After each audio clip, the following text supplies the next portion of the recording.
அரசியல் ஆய்வாளர் திரு பெருமாள் மணி அவர்கள். வணக்கம் சார். இவன் யாரா பர்மா பஜார்ல பிட்டு படம் வைக்கிற மாதிரி இருக்கா? எத்தனை ஒரு பஞ்சாயத்தடா முடிச்சு வச்சு பாரு, நமக்காக அம்பட்டு போலும் பிள்ளை குட்டியோட வெயில்ல காத்து கிடக்குறாங்களே. தனக்கு ஒரு பெரும் கூட்டம் வருது, அந்த கூட்டத்தை அரசியல் மயப்படுத்துறது. விஜய்க்கு அது தேவையில்லையா? உருட்டுவாங்க, அது நடக்க கூடாது. இன்னைக்கு நான் வந்திருக்கேன்னா என் பொண்ணு அங்க ஐசியூல அட்மிட். ஆக்சுவலி எனக்கு ஒரு பொண்ணு, என் பொண்ணு உடம்பு சரியில்லாம ஹாஸ்பிட்டல் இருக்கா இப்போ. ஆனாலும் சார பாக்கணும்னு நாங்க பழனில இருந்து வந்திருக்கோம். ஆட கொள்ளையில போகலாம், இப்படி கிறுக்கு பிடிச்சி அழுவியில பேயில போகலாம். சி இதெல்லாம் இதெல்லாம் விஜய் சார் பார்த்தா அவர் மண்டையை கிறுக்கு பிடிச்சு அவரே அலைய போறாரு சார். அவன் கொள்கை, நான் என்ன சொல்றேன், அவன் கொள்கை தாவேக்கான்னு கத்துறதுதான். என்ன சொல்ல சொன்னா என்ன சொல்லிட்டு இருக்க?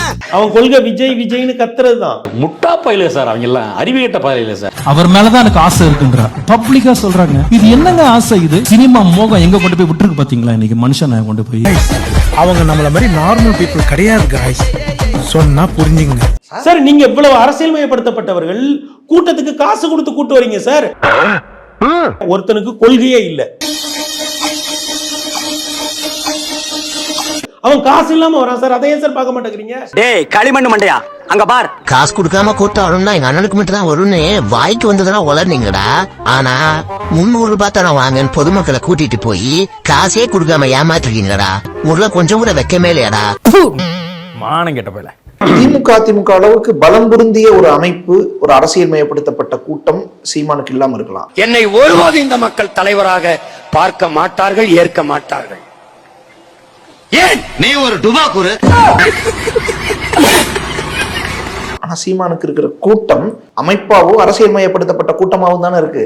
உன்னோட ஆளுங்க உன்னை பார்த்தா பயப்படுவாங்க, ஆனா என்னோட ஆளை பார்த்தா எனக்கே பயம். திருச்சியில் பிப்ரவரி 21 நடைபெற இருக்கிற மாநாட்டிற்கு நாம் தமிழர் கட்சியின் தலைமை அண்ணனிடம் நிதி வழங்கப்படுகிறது. மாநாட்டை நாங்களே முன்னின்று நடத்துவதால் அந்த நிதியை நாங்களே பெற்றுக் கொள்கிறோம். அட நாரப்பயல, அட இது நம்ம 2 பேரும் பேசிக்கிட்ட செட்டப் தானே. சரி, இந்த பொதுக்கூட்டங்களுக்கு காசு கொடுக்காமலே ஒரு பெரிய கூட்டம் வந்துருச்சு. ஆமா, தமிழ்நாட்டுல மட்டும் எனக்கு மொத்தம் 60 லட்சம் ரசிகர்கள் இருக்காங்க. அது என்னமோ மெய்யால இருக்கிறானுங்க, ஆனா உன்னை ரசிக்கிறதுக்கு இல்ல, உன்னை கலாய்க்கிறதுக்கு நெட்ல இருக்கிறானுங்க. விஜய்க்கு வர கூட்டம் இருங்க, இந்த தன்னெழுச்சியா வர்ற கூட்டம் திருப்பரங்குன்றம் இஷ்யூல என்ன ஸ்டாண்ட் எடுப்பாங்க தெரியலையே. தெரியலன்னா செருப்பாலே அடிப்பண்டா. ஒரு தலைவர் ஒரு இஷ்யூல நம்ம கருத்து சொல்ல வேண்டாம்னு கடந்து போறாரு. சரிங்களா? கடந்து போறாரு. அது அவரோட டெமோக்ராட்டிக் ரைட். எல்லாம் இந்தியாவின் எதிர்கால தூண்கள். ஒண்ணு தீபம் ஏத்தாதுன்னு சொல்லணும், இல்லைன்னா தீபம் ஏத்துன்னு சொல்லணும். ஒண்ணு சங்கின்னு சொல்லிக்க, இல்லைன்னா சங்கி இல்லைன்னு சொல்லணும். எதுவுமே சொல்ல பண்றாங்க. யாரு நீ? நான் கேட்கறது, இங்க ஒரு மந்தை இருக்கு, இங்க ஒரு மந்தை இருக்கு. இந்த மந்தைய ஒரு வழி நடத்துவோர் இப்படி எல்லாம் சாப்பிடுங்க, இப்படி எல்லாம் சாப்பிடாதீங்க. இங்க ஒரு மந்தைய நீ என்ன வேணா பண்ணிக்க, வந்துட்டீல டாடா பாய் பாய்னா இது எப்படி சரியா இருக்க முடியும்? அவ முட்டாளா இருந்தா தான் நீங்க பிரசிடண்டா இருக்க முடியும், இவெல்லாம் மெம்பரா இருக்க முடியும். அவ திருந்திட்டா நீங்க அட்ரஸே எல்லாம் போயிடுவேன். ஒரு தலைவர் ஒரு ஸ்டேட்ல ஒரு முக்கியமான விஷயம் நடக்கும்போது அதுல என்னோட ஸ்டாண்ட் இது, என் கட்சி தோழர்களும் இந்த ஸ்டாண்ட்ல இருங்கன்னு சிக்னல் கொடுக்க வேண்டியது இல்லையா? இங்க நான் ஒரே பிஸி. ஆணவ படுகொலை நடந்துருச்சு, சரி, மத்தவங்களாவது இரங்கலாவது தெரிவிக்கிறாங்க, கண்டனமாவது சரி, அவங்க தொடர்ந்து பேசாமலேயே வாயில புண்ணா வாந்தி வருதா? தாவேகா கிட்ட நீங்க திரும்ப கேக்குறீங்கல்ல, திருப்பரங்குன்றம் இஷ்யூல உன் பிரச்சனை, உன் நிலைப்பாடு என்ன? ஆணவ இததானே கேக்குறீங்க. ஏன்னா இந்த 2 இஷ்யூலயும் அவர் சைலண்டா இருந்தாருன்னு. அத பத்தி நான் காலையில இருந்து கேட்டுக்கிட்டு இருக்கேன். சொல்லி தொலையடா. ஒரு புது கட்சி அச்சப்படுதுன்னு வச்சுக்கங்க. நான் என்ன கேக்குறேன், எல்லாருமே திரும்ப இந்த 2 பிரச்சனைகளை மட்டுமே முன்வைத்து தாவேகாவுக்கு கேள்வி எழுப்புவதற்கு, அதாவது நீங்க இந்த 2 பிரச்சனைகளை பற்றி மட்டும் தாவேகாவிடம் கேள்வி எழுப்புவதற்கு பின்னால் இருக்கிற உளவியலையும் புரிஞ்சுக்கணும். என் பதவி காலம் முடிகின்ற வரை தெருவில் இறங்கி ஆட மாட்டேன். வாங்கின காசுக்கு விசுவாசமாக இருப்பேன். செத்த பொணத்து மேல அரசியல் நடக்குது. இதுக்கு என்ன உங்க ஸ்டாண்டு? ஒரு அரசியல் கட்சியா வந்திருக்கீங்கல்ல, இங்க சாவு விழுந்திருக்குல்ல, அநியாயமா ஒரு கொலை பண்ணிருக்காங்கல்ல, சாதியின் பேர்ல படுகொலை செஞ்சிருக்காங்கல்ல, ஒரு நல்லா வாழ வேண்டிய பையனை எல்லாருமே சாம்பிளுக்காவது கண்டிக்கிறாங்கல்ல, பேச்சுக்காவது பேசுறாங்கல்ல, நீங்க ஏன் பேசாம இருக்கீங்க? எந்திரிச்சேன், பல் தேய்ச்சேன், குளிச்சேன், சாப்பிட்டேன், அப்புறம் ரெடி ஆயிட்டு திரும்பி படுத்துக்கிட்டேன். என்ன மனுஷன்? திருப்பரங்குன்றத்துல இப்படி பத்திட்டு எரியுது இல்ல, ஒருத்தர் தானா சூசைட் பண்றாருல, இன்னொரு பக்கம் 2 கட்சிகள் போய் நிக்குது இல்ல, போராட்டம் பண்றாங்கல்ல. இன்னொரு அயோத்தி ஆக்கும் ஒரு தலைவர் பேசுறாரு, ஆக்க விடமாட்டோம்னு ஒரு அரசு பேசுது, நீதிமன்றம் இப்படி ஒரு தீர்ப்பு வைக்குது, அதிமுக இதை சொல்லுது, பாஜக அதை சொல்லுது, திமுக இதை சொல்லுது. நீங்க என்ன பண்றீங்கன்னு கேட்க கூடாதா? சும்மா என்னைய திட்டாதீங்க. ஏய் உன்னை திட்டமா வேற யாரை திட்டுறது? இதெல்லாம் அவர் சொல்லி கொடுத்துதான் நான் செஞ்சேன். அவரா? ஆமா. அந்த 2 சாம்பிள்லயும் முன்னேற்ற கழகங்கள் ரியாக்ட் பண்ணிருக்கு, தாவேகா ரியாக்ட் பண்ணல. உனக்குலாம் எதுக்கு இந்த மானங்கட்ட பொழப்பு? நீ எல்லாம் சாவ ஒரு மானம் தூக்க இருக்கல. நான் கேக்குறேன் சார், தமிழ்நாட்டுல ஊழல் ஒரு பிரச்சனையா இல்லையா சார்? எங்கேயுமே பிரச்சனை தான் சார், உலகம் ஃபுல்லா பிரச்சனை ஊழல். ஒத்துக்கிட மனசு இல்லனாலும் அதான் நேசம். முன்னேற்ற கழகங்களை விட நான் பெஸ்டான ஆட்சி கொடுப்பேன்னு தான் வராரு. அப்போ நீங்க புதுசா என்ன பண்ண போறீங்க? ஒண்ணும் செய்யாது, தந்தா மட்டும் வாங்கும். இதை தாண்டி போறதுக்கு பின்னாடி உங்களுக்கு பாஜக மீதான பயமும் சாதி ஓட்டு போயிருங்கிற பயமும் இருக்குதோ? அதான் மண்ணா, அதேதான்.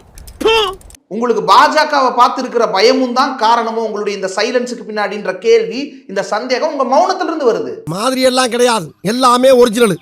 தாயில் திறந்ததொரு கோயிலும் இல்லை, தந்தை சொல்மிக்க மந்திரம் இல்லை.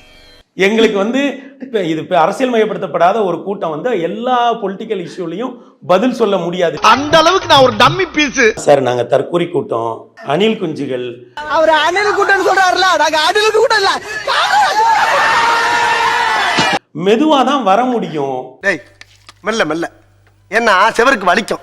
ஏமா சொல்றா பரதேசி பரதேசி. தாவேகாவை சேர்ந்த அஜிதா நாள் முழுவதும் ஆர்ப்பாட்டம் நடத்தியும் அதனை கண்டுகொள்ளாமல் தூத்துக்குடி மத்திய மாவட்ட செயலாளராக வேறு ஒருவரை நியமித்து அதிரடி காட்டியுள்ளார் விஜய். இந்த கையால எத்தனை தோரணம் கட்டியிருப்பேன், எத்தனை கம்பு நட்டிருப்பேன், எத்தனை மேடை போட்டிருப்பேன். ராப்பாகலா சோறு தண்ணி இல்லாத உங்க பின்னாடி நாய் மாதிரி சுத்துனதுக்கு இன்னைக்கு சீட்டு கேட்டா சிரிக்கிறீங்க. தாவேகாவில் சில பகுதிகளுக்கு மாவட்ட செயலாளர்கள் நியமிக்கப்பட்டு அறிவிக்கும் பணி நடைபெற்று வருகிறது. 1000 விளக்கு செல்வராஜுக்கு, 1000 விளக்கு செல்வராஜுக்கு கொடுக்குறீங்களா? நாங்க இத்தனை பேர் இருக்கிறோமே, ஆளுக்கு ஒரு விளக்கு கொடுக்க கூடாது.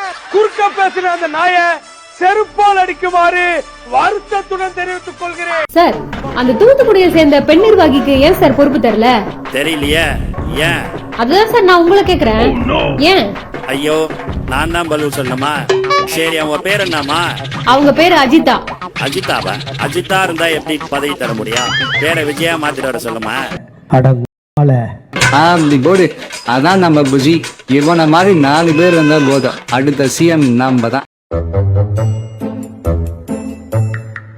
இந்த நாடகம் நடத்தி யார முட்டாளாக்குற? உங்க டபுள் ஸ்டாண்ட்லாம் மக்களுக்கு புரியாதுன்னு நினைக்கிறீங்களா?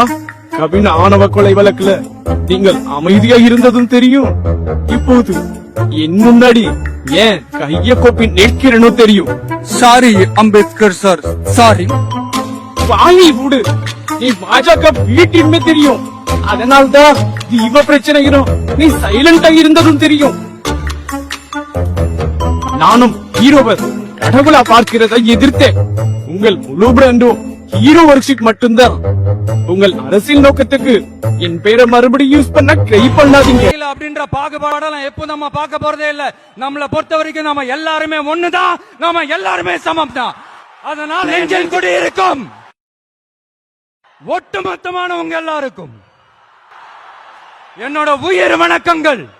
ஆனா ஒண்ணு, 2026ல 2 பேருக்கு நடுவுல தான் போட்டியே. ஒன்னு டிவிகே, இன்னொன்னு டிஎம்கே. என்னையா நடக்குது? நடக்குது தலைவரே, நடந்தது. மேடையில நீங்க பேசுறீங்க, அதை நான் பார்த்தேன். திரும்பி திரும்பி திரும்பி பார்த்து உங்க டயலாக் எல்லாம் எனக்கு ப்ராம்ப்டிங்கே இல்லாம மக்கப் ஆயிடுச்சு தலைவரே.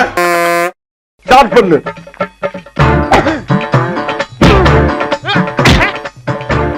இங்கிட்டு வா. அப்படியா?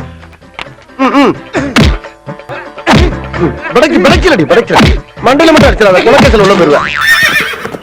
சரியா? உங்க வீட்டு பிள்ளையா நினைச்சு எல்லாரும் என்னை மன்னிச்சிருக்க.